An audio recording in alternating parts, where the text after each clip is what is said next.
Welcome friends! This is the part 2 of the previous video. In this video, we are going to see how different countries got their independence. Like, do you know? How was North Korea was made? How did the 7 Emirates of the UAE come together? Which secret deal made Malaysia independent? This video is going to be special because you all can understand their history easily. Each country's history will be shown for 2 minutes, which will be short and super easy for you to understand. So watch the entire video, otherwise you will miss many important historical events. But before that, let's play a game. You have to like the video and subscribe the channel in only 5 seconds. Let's start.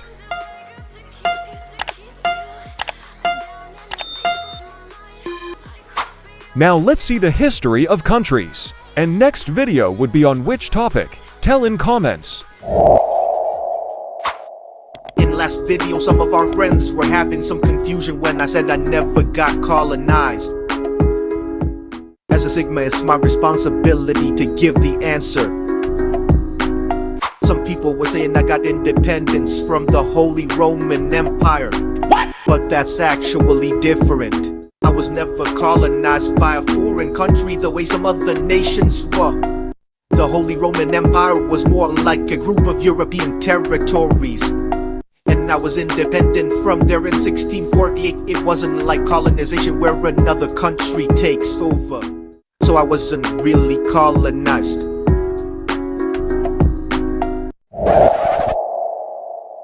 Hola, fake Sigma. Mexico thinks wearing the sunglasses will make him real Sigma. LOL. Go away from here.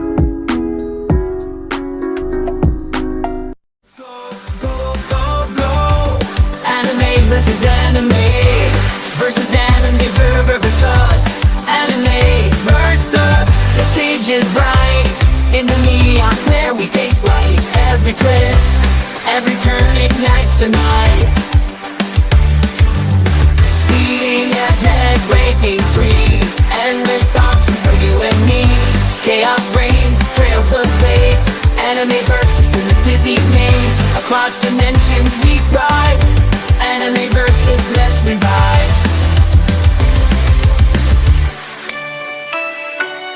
So let's persist, never slow. In this journey our spirits grow.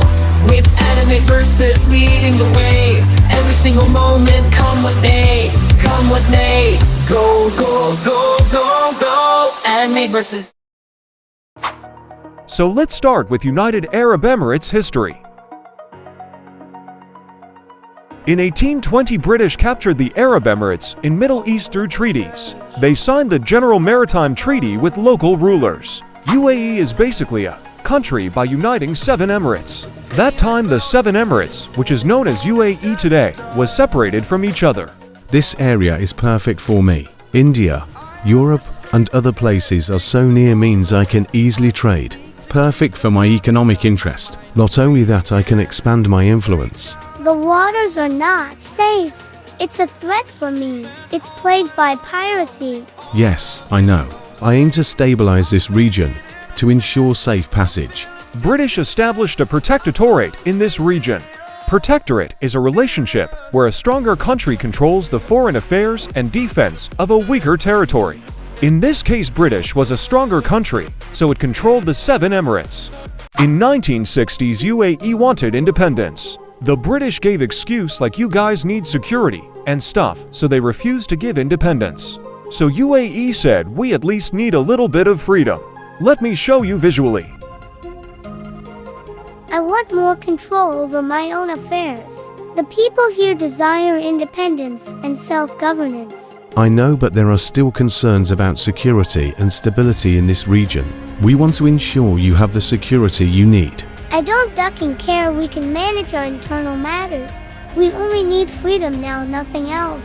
Ooh, fine. I guess we can discuss about gradual transfer of authority.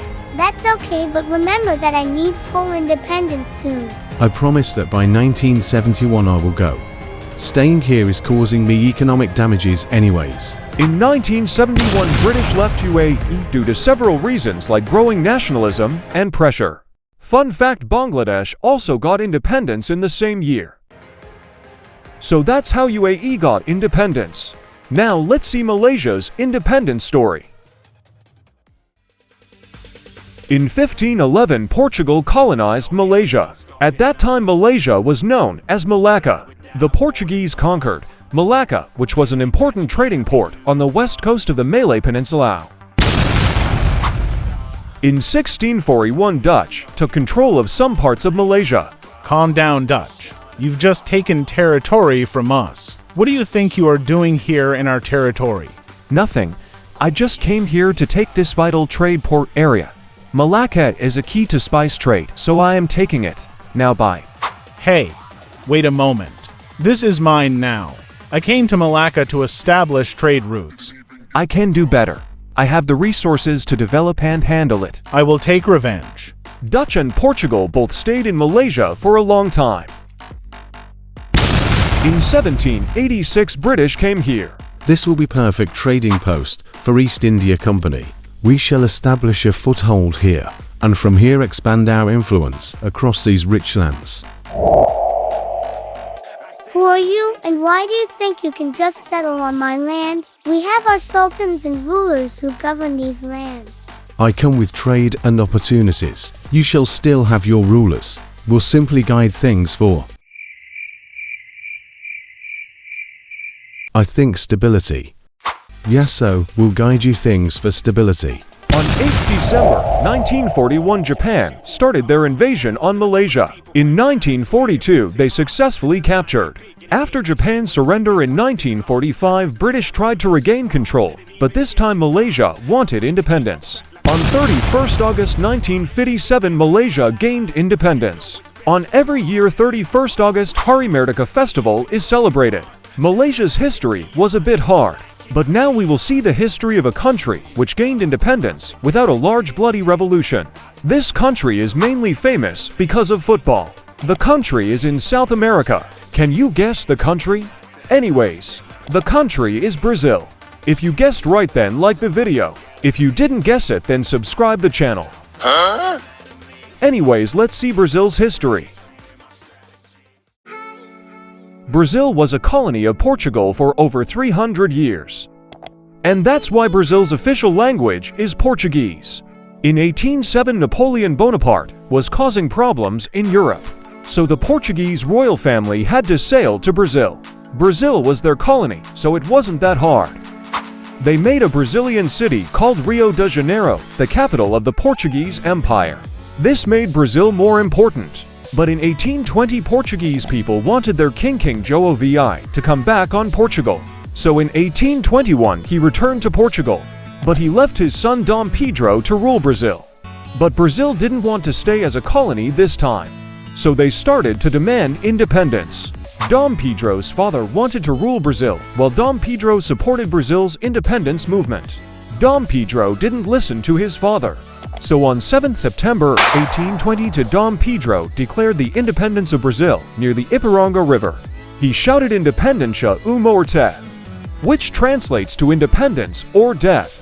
After that, there was a war between Portugal and Brazil, but it didn't last long.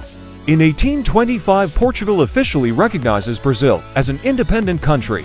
Brazil's independence was a mix of negotiations and some fighting, which made Brazil one of those countries which got independence peacefully. Brazil's history was good, but if he was a Sigma, he would never get colonized.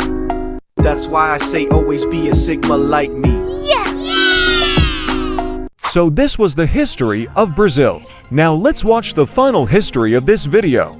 And that is Korean history. So let's go. Korea will be under my control now.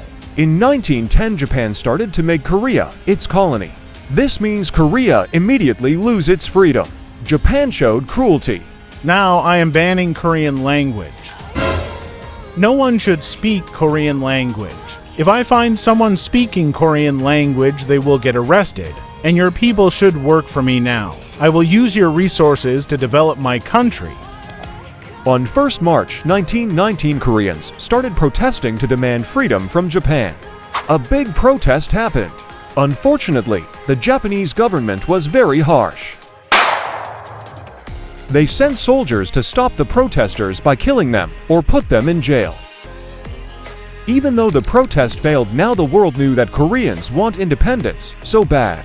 After the protest, many Korean leaders like Kim Gu and Syngman re-escaped to Shanghai, China. These leaders tried to get help from other countries like China or USA. After Japan lost World War II, they surrendered and left Korea. After that, Soviet Union took the south part of Korea and USA took the north part of Korea. This led to Korean War, which caused Korea to be divided. On 15 August 1945, Korea got divided, and finally both of them got independence. So on 15 August, North and Korea both celebrates Independence Day. August 15 is now celebrated every year in South Korea as Gwangbokjeol. August 15 is also my Independence Day. North Korea got independence, but still it's a prison. If you want a whole separate video about North Korea's nonsense like torturing people, making weird laws, then tell me in comment. For now, let's go to the shoutout part. So friends, now I will give shoutouts. Those who have bought membership will get special shoutout. Special shoutout means their channel link will be given in description. So let's start with special shoutouts. First shoutout to Huram Gaming 76000. Second shoutout to Windows Surface Official. Third shoutout to Mimi Spider. Now let's give shoutout normally. First shoutout to Vivon Game World VGW. Second shoutout to Jessica Rose R8Q. Third shoutout to Rahana Reisa 1585. Subscribe if you want a shoutout too. If you don't subscribe, Mexico will invade your toilet, so you won't be able to poop anymore. So better subscribe. If you are subscribing, then like the video too. Subscribers equals real Sigma and chat. Thanks for watching. See you in next video. Go, go, go, go, go, go. The stage is bright. Country was rolling, taking flight. Speeding ahead, breaking free. The opposite than you and me. UK, USA, living strong. Mexico's rhythm, join the song. Switzerland's peace, steady and bright. Country balls unite, shining light. Across dimensions we thrive. Anime versus, let's revive. So let's persist, never slow. In this journey our spirits grow. With anime versus leading the way.